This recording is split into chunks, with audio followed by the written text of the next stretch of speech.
আতঙ্ক আর ভয় আর দানবের যে ভাঙ্গন তা কিন্তু পাটুরিয়া ঘাটে থামছেই না।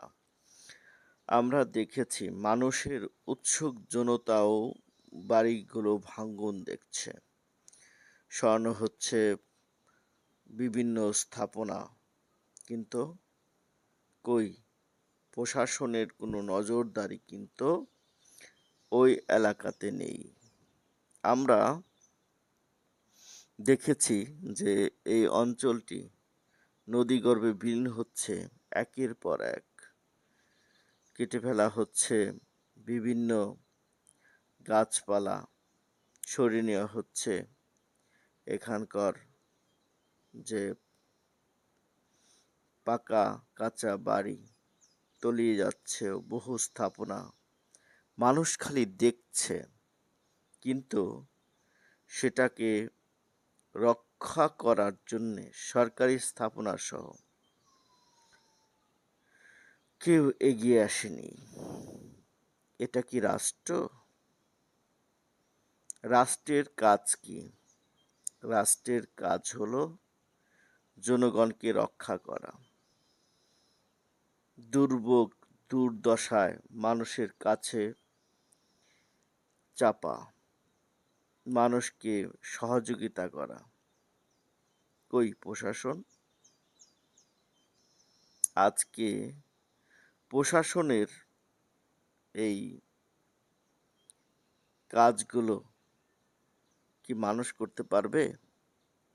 যার জন্য রাষ্ট্র কাঠামো, প্রশাসন কাঠামো, রাজস্ব দেওয়া হচ্ছে, মানুষ একের পর এক তার স্থাপনা সরিয়ে নিচ্ছে, থমকে আছে বিভিন্ন যানবাহন, ঘাট এলাকা ক্ষতিগ্রস্ত হয়, এসব সমস্যার সৃষ্টি হয়েছে। আমরা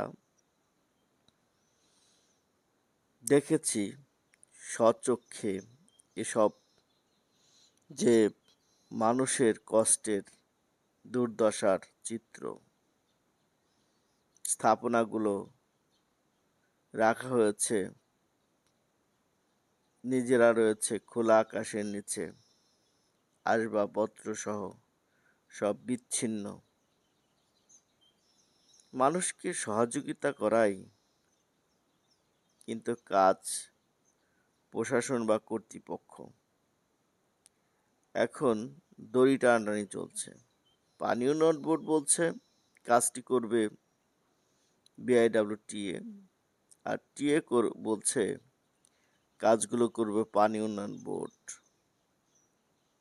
দুই চক্রের মাঝখানে ক্ষতিগ্রস্ত হচ্ছে এখানকার স্থাপনাগুলো, সরিয়ে নেওয়া হচ্ছে পল্লী বিদ্যুৎ সহ অন্যান্য স্থাপনা।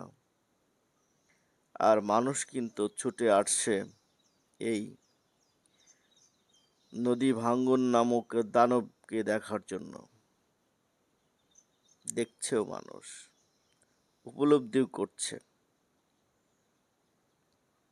দেখছেন কত মানুষ এই ভাঙ্গন দানব দেখার জন্য তারা ছুটে এসেছে। মানুষ দেখছে দানব কিভাবে ভাঙ্গে, দানবের ভাঙ্গনে অস্থির ঘাট এলাকা। মানুষের আর মানুষ শুধু কি দেখছে?